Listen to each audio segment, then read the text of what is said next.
Hey everybody, Amy here with the answer to this week's Trivia Tuesday question, which got a little cosmological. Talking about if we were specifying our exact address, like if it was you or me or Rue, if Rue was saying, where does she live? Might start with a street address, then maybe a city, like Oakland, state, California, country, USA, continent, North America, planet, the Earth, solar system, the solar system, I guess, galaxy, the Milky Way. What comes next? What's the next higher thing that we're a part of, that the Milky Way galaxy is a part of? And the answer is the local group, which I sort of picked because I just think it's funny that it's just such a dull name, that nobody has come up with a better name for the particular little group of galaxies that we're in. It's basically the Milky Way and Andromeda, and then some smaller dwarf galaxies that kind of are in the sort of orbits of the two main galaxies. So the local group, it's a two galaxy group. It's kind of like the White Stripes. It's just us and Andromeda.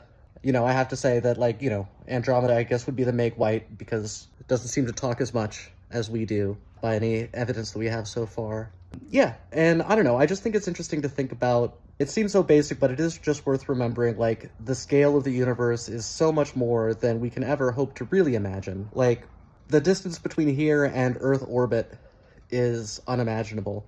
The difference between Earth orbit and getting to the moon is unimaginably more than that. The difference between going to the moon and getting to Mars is unimaginably more than that.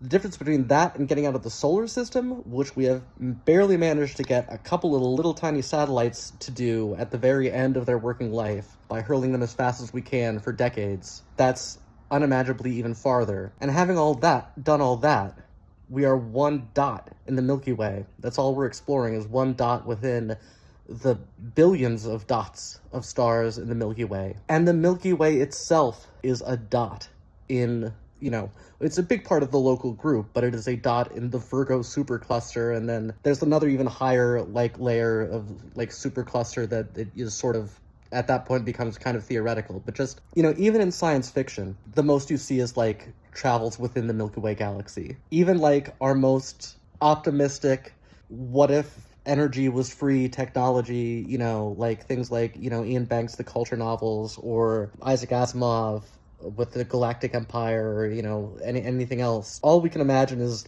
exploring our own galaxy.